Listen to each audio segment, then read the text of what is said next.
जब आपके पास पैसा नहीं है, ठीक है, इसलिए गरीबों का पैसा लूटने की जरूरत नहीं। और अगर आप ही खुद, जैसे मैं कल कहा आपसे कि आप शराब पीते हैं, तंबाकू खाते हैं, सिगरेट पे सिगरेट पीते हैं और यहां पर जाके स्ट्राइक करते हैं कि हमें ज्यादा पैसा दीजिए, काहे के लिए? शराब ज्यादा पीने की। धर्म में आने का मतलब यह होता है कि एक संतुलन रहना, एक मध्य भाग में रहना, इसको कि मॉडरेशन कहना चाहिए। जैसे इंसान हर एक चीज में अति पर चला जाता है, उस अति से छूटकर बीचों बीच खड़ा, ये धर्म। अनेक धर्म बताए गए हैं, ये हमारे अंदर जो सदगुरु हो गए उन्होंने बनाए। स्त्री धर्म दो तरह के मैंने अपने देश में देखे, या तो आदमियों के जूते खाइए और या तो आदमियों को जूते मारिए, बीच में कोई चीज दिखाई नहीं देती। या तो सीता जी को एक धोबी घर से निकाल देता है, और या तो कोई ऐसी औरत या कोई आकर के सारे लोगों की नाक कटा देती। पति धर्म, पत्नी धर्म, मातृ धर्म, पितृ धर्म, ये सारे रिश्तेदारी के धर्म हैं। राष्ट्र धर्म, विश्व धर्म, ये सबसे हम परिचित हैं। अपरिचित हम नहीं, लेकिन हम अनहोनी कर जाते हैं, ऐसी बात कर दे रहे जो बिल्कुल अनहोनी है कि हम उस धर्म को जानते हुए भी वो नहीं करते। इसलिए मैं ये कहूंगी कि ये जो हमारे प्रदेश के लोग हैं, ये उसे जानते नहीं, वो इस बात को जानते नहीं है और इसलिए वो गलत काम करते हैं। तो ठीक है, अज्ञान में हम ज्ञानी होते हैं, इस बारे में जानते हुए भी हम धर्म में नहीं हो सकते, इसलिए हमारी धर्म शक्ति बड़ी कमजोर है। और जो आदमी धर्म में खड़ा होता है वो सबसे शक्तिशाली मनुष्य होता है। पैसे से आपके अंदर बिल्कुल भी शक्ति नहीं आ सकती। मैंने ऐसे ऐसे पैसे वाले देखे हैं कि जो लड़खड़ाते हुए खड़े रहते हैं, इसका पैसा दिया, उसका पैसा नहीं दिया, इनकम टैक्स वाले आने वाले हैं, ऐसा होने वाला, वैसा होने वाला, मेरा लड़का पैसे लेके भाग गया, मेरी बीवी भाग गई, फलाना हो गया, ठिकाना हो गया। सत्ता से तो बिल्कुल नहीं आ सकता। सत्ता से आदमी इतना निर्बल हो जाता है क्योंकि दूसरों के हाथ में पड़ गया। दूसरे जब तक उसे सत्ता नहीं देंगे वो लड़खड़ाता खड़ा रहता, भैया मेरे को वोट दो, मैं तुम्हारे पैर पड़ता हूँ, जूते तुम्हारे उठा लूंगा। किसी भी चीज से मनुष्य सब नहीं हो सकता सिवाय आत्मा के। आत्मा ही आपको समर्थ कर सकता है, लेकिन सबसे पहले उसमें आपके अंदर धर्म स्थापना होनी। और धर्मी की स्थापना करने के लिए मंदिर, मस्जिद और चर्च बनाने से होगा नहीं। अपने मंदिरों का हाल सुनिए तो भगवान बचा रखे, और चर्च का हाल मुझसे पूछिए आप, और मस्जिदों का हाल उनसे पूछिए जो मस्जिद में बैठ करके और गलत गलत सलाह करते, मंदिरों में बैठ करके बंदूकें चला, ये लोग धर्म को जानने वाले नहीं है, अधर्मी, धर्म के नाम पे महा अधर्म कर रहे हैं। और आज हम ही इस बात को कह सकते, दूसरों की हिम्मत नहीं इस बात को कहें कि ये धर्म नहीं। धर्म मानवता का धर्म है, उसमें ये नहीं कि आप जाकर के 4 लोगों को बटोर के लाइए और मिशनरी से उनके खाना पीने को दीजिए और अपने लिए बड़े बड़े नोबेल प्राइज, ये धर्म नहीं है। धर्म वो है जहाँ मनुष्य अपने जीवन को संतुलन मिलता है, उसमें पूरा संतुलन हो जाता है, जहाँ वो प्रेम के धर्म में बसा हुआ रहता है, वो सहज में ही सारा कार्य करता है। कोई सी भी उसके अंदर से अगर ऐसी क्रिया घटित हो जाए जो बहुत ही अभिनव हो, उसके प्रति कोई भी उसे गर्व नहीं होता, ऐसा ही आदमी कहेंगे धर्म में होता है। पर आप कहिएगा माँ ऐसे आदमी आएंगे कहाँ से? तो बात ठीक है, ऐसे धर्म के आदमी कहाँ से आएंगे? जैसा मैंने कल कहा कि मार्क्स ने कहा कि ऐसे लोग होने चाहिए कि जो यहाँ स्टेटलेस हो जाए, स्टेट न रहे। ऐसे लोग होना चाहिए कि जो आपस में इतने प्रेम से रहे कि कोई झगड़ा ना हो। सबसे ज्यादा डिवोर्स तो वही होते हैं जहाँ मार्क्सवाद चल रहा है। तो क्या गलती हो गई वहां पर? जो कि इन्होंने कहा था कि हम ऐसी स्टेट बनाएंगे, वो नहीं बना पाए। इसकी वजह ये कि वहां धर्म नहीं, वहां धर्म ही है। और धर्म हमारे अंदर स्थापित करना बहुत ही आसान है। जब कुंडलिनी का जागरण होता है तो हमारे नाभि चक्र में जब कुंडलिनी आती है तो उसके प्रकाश से हमारे अंदर आपो आप धर्म जागृत हो जाता है। अधर्मी से अधर्मी मनुष्य भी धर्म में उतर जाता है, पर जो मनुष्य अंदर से धार्मिक है उसके लिए कुंडलिनी का जागरण बहुत ही आसान है। अब बहुत से लोग ऐसे भी होते हैं कि जो धर्म के नाम में अनेक गलतियां कर जाते हैं। वो सीधे साधे भाले लोग होते हैं, जैसे ये बता रहे थे, हमने ऐसे बहुत सारे देखे, विलायत में भी देखे और यहाँ भी देखे हैं, जो कि गुरुओं के चक्कर में घूम पड़ते और उसमें पैसा देते हैं और उनके चरण छूते हैं और उनसे सोचते हैं कि भाई अगर हमारा गुरु जाएगा स्वर्ग में तो हमें भी साथ ले जाए, लेकिन वो तो नर्क जा रहे हैं और उनके साथ सभी नर्क में जाने वाले। उसके लिए पैसा देकर के आप नर्क जा रहे हैं। एक बात आपको जान लेना चाहिए कि कोई सा भी गुरु जो रुपया पैसा मांगता है वो सदगुरु नहीं। आप परमात्मा को खरीद नहीं सकते, आप कुंडलिनी को पैसा दिखाकर जागृत नहीं कर सकते। वो वही चीज है जो मनुष्य कर सकता है कि वो पैसे से लुभा सकता है लोगों को, लेकिन कुंडलिनी एक जीवंत शक्ति, शुद्ध इच्छा है और कोई सा भी शुद्ध मनुष्य पैसे से जीता नहीं जा सकता, ना खरीदा जा सकता। इसलिए आप जान लिए कि कोई भी आदमी आपसे यह है कि तुम्हारे कुंडलिनी जागरण का इतना पैसा दो या तुम्हारे आत्म साक्षात्कार इतना पैसा दो, तो उस पर विश्वास नहीं करना। लेकिन फिर यह प्रश्न किया जाता है कि यह धर्म शक्ति क्यों बढ़ाई जाए और धर्म में शक्ति रहने से क्या फायदा, जो बिल्कुल पर्याप्त सही बात है कि अगर आप धर्म बात कर रहे हैं, संतुलन की बात कर रहे हैं और अति में नहीं जाना चाहिए इसकी बात कर रहे हैं, तो आखिर क्यों?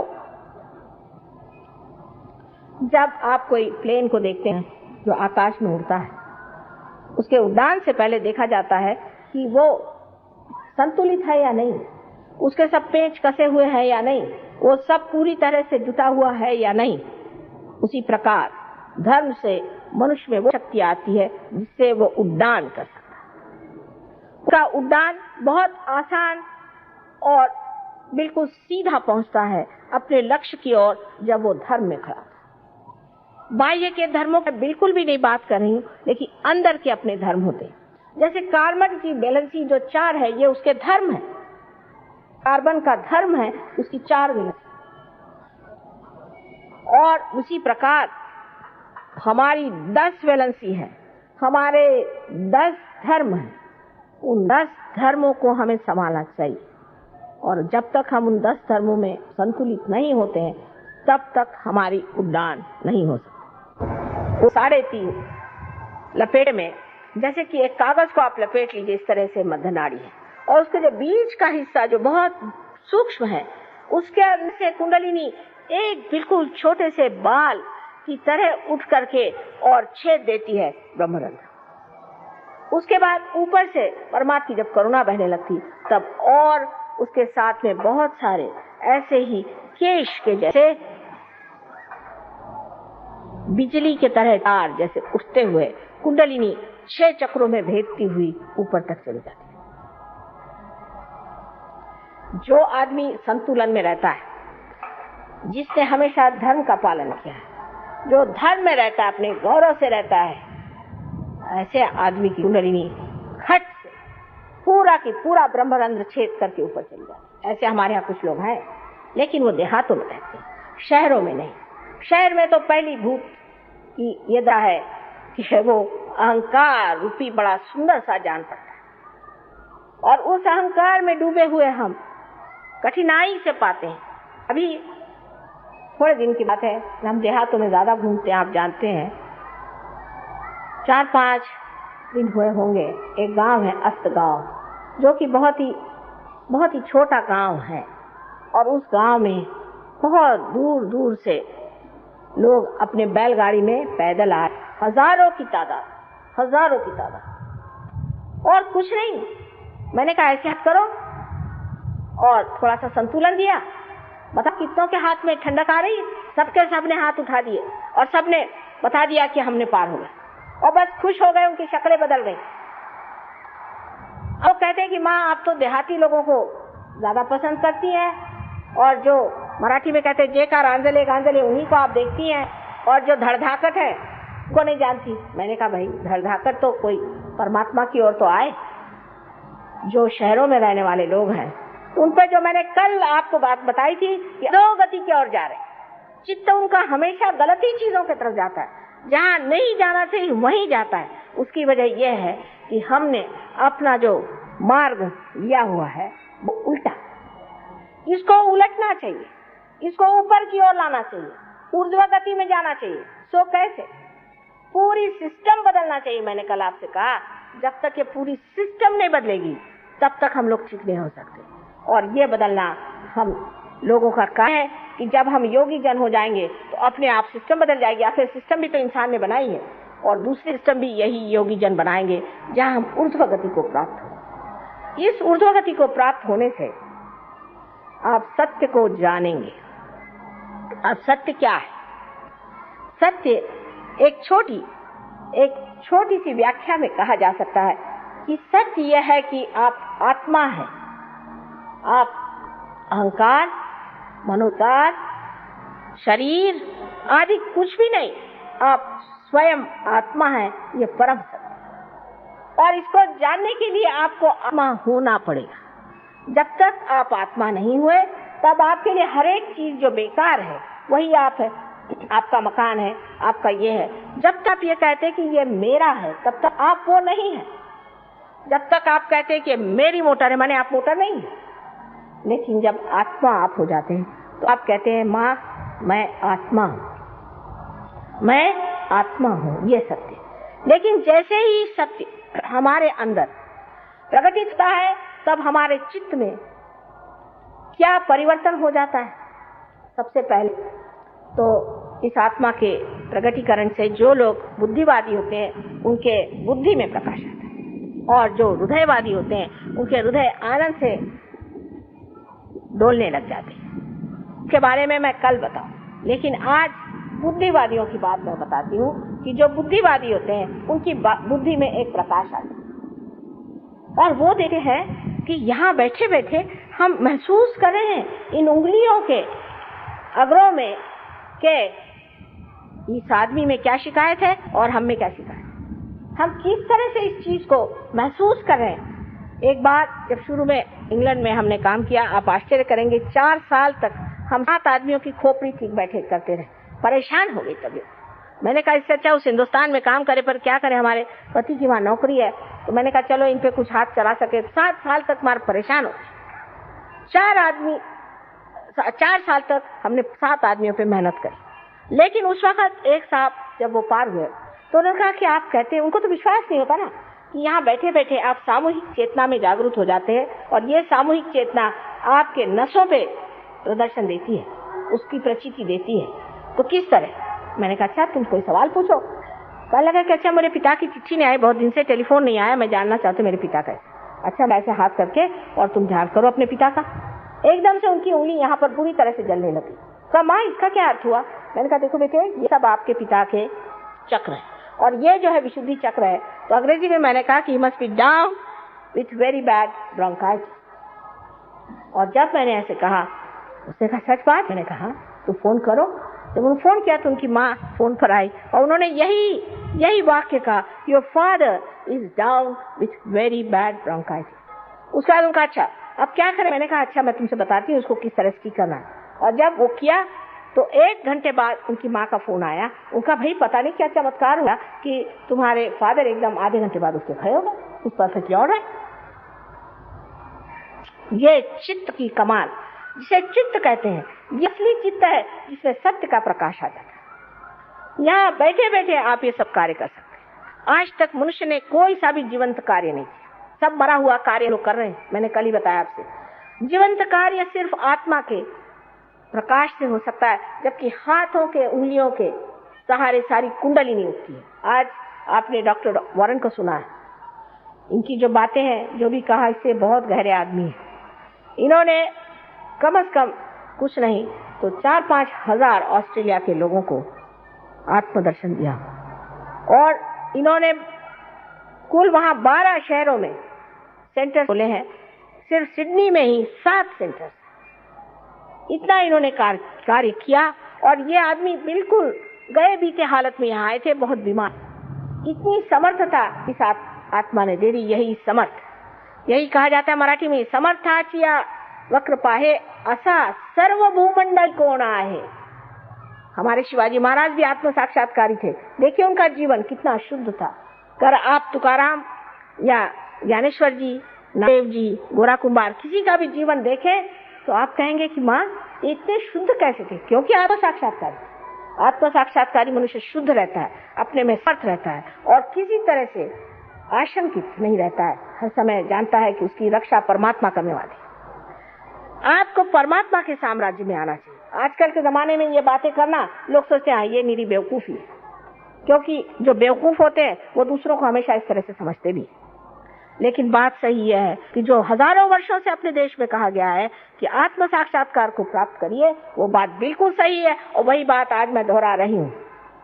इन लोगों की बातों में आकर के, इन लोगों के झांसे में आकर के आप दूसरी बेवकूफी कर रहे हैं।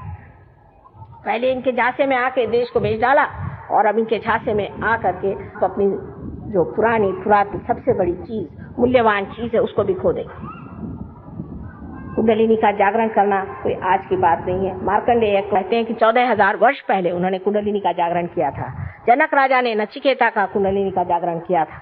उस वक्त एक ही दो लोगों का जागरण होता था, क्योंकि जिंदगी के इस वृक्ष पर एक ही दो फूल लगते थे। पर आज मैं कहती हूँ कि मौसम बहार का, हजारों फूल तैयार है, जिसके लिए नल दमयंती आख्यान में लिखा हुआ है कि कल युग में ऐसा समय आएगा जहाँ पर कि हजारों लोग एक सर्वसामान्य घर गृहस्थी में रहने वाले आत्म साक्षात्कार को प्राप्त। नाड़ी ग्रंथ नाम का एक ग्रंथ भृगु मुनि ने न जाने कितने हजारों वर्ष पहले लिखा था। उसमें स्पष्टता लिखा हुआ है कि इस तरह का समय वाला है जब लोगों की सहज में कुंडलिनी जागृत हो जाएगी। लेकिन कुंडलिनी की बात हजारों वर्ष तक लोगों ने गुप्त रखी और कही। ज्ञानेश्वर जी ने अपने ज्ञानेश्वरी में 6ठे अध्याय में, जबकि उन्होंने गीता पे टीका लिखी, उनसे रहा नहीं गया, उन्होंने उस पर कुंडलिनी का वर्णन कर दिया। लेकिन बाद में सबको बताया गया कि वो 6ठा अध्याय पढ़ा, क्योंकि इनका पेट जो मारा जाएगा, जो परमात्मा के नाम पर पैसा कमा रहे हैं उनका पेट मारा जाएगा। तो उन्होंने कहा कि आप 6ठा अध्याय मत पढ़ें। 6ठा अध्याय पढ़ने से लोग जान लेते कि ज्ञानेश्वर जी ने दिंडी करने के लिए नहीं कहा था, कभी नहीं कहा था कि आप तंबाकू चढ़ा करके विठ्ठल विठ्ठल करके अपनी तंदुरुस्ती चौपटाए। उन्होंने कहा था कि ध्यान करके परमात्मा को प्राप्त हो। भक्ति का मार्ग ये नहीं कि जैसे कहा जाता है चित्रकूट के घाट पर भई संतन की भीड़, तुलसीदास तिलक विषय तिलक करत रघुवीर, उसको भी तिलक दिया चल आगे चल। उनको नहीं पहचाना, हनुमान जी को नहीं पहचाना, क्या फायदा। ये एक जिसने आत्म साक्षात्कार को प्राप्त नहीं किया उसकी क्या दशा होती, तुलसीदास जी ने वर्णित किया हुआ। इसलिए आत्म साक्षात्कार होना बहुत आवश्यक है। आत्म साक्षात्कार करने के लिए कोई ऐसे अजीब अजीब प्रश्न पूछते हैं कि आप ही क्यों करते हैं। भाई आप करो, मुझे तो बड़ी खुशी हो, आप आइए पधारिए, मैं आपको 10 हार पहनाऊं, मुझे छुट्टी करिए। अगर आप कर सकते हैं तो क्या करें, क्योंकि मैं कर सकती हूँ इसलिए वो नाराज। लेकिन अगर आप कर सकते हैं तो बड़ी अच्छी बात, आप करिए ना। ये कोई काम आसान नहीं, पहाड़ जैसी कुंडलिनी उठाना आसान चीज नहीं है। लेकिन इसलिए कि कुछ नहीं चाहिए तो लोग किसी की तरह की बातें करते रहते। इससे कोई हमारा क्या लाभ होने वाला है। हम तो सब प्राप्त, हमारे पास तो सब कुछ, लेकिन बांटे बगैर मजा भी नहीं आता। इसीलिए मैं कहती हूँ कि हम तो बड़े कैपिटलिस्ट हैं और हम बड़े भारी कम्युनिस्ट भी हैं, क्योंकि बांटे बगैर मजा नहीं आता और सब दूर घूमते फिरते रहते हैं जंगलों में, गरीबों के पास, अलों के पास, सबके पास दौड़ते रहते हैं कि बाबा अपने आत्म साक्षात्कार को प्राप्त। एक माँ की इच्छा यही है कि जब तुम्हारा ही इतना बड़ा धन तुम्हारे अंदर, इतनी संपत्ति है, तो क्यों न उसे प्राप्त करें, उस संपत्ति को क्यों न प्राप्त करें, उस संपत्ति को हम क्यों न अपने अंदर पनपने दें और उसका उपयोग करें, उसकी शक्ति पर हम जागरूक। ये हमारा देश का धरोहर, ये हमारा देश का धरोहर है। इसको जान लीजिए कि आपका और कोई धरोहर नहीं और सब मूल्यवान धरोहर ये है। जिस दिन आप इसे प्राप्त करेंगे उस दिन सारा संसार आपके चरणों में लौटेगा।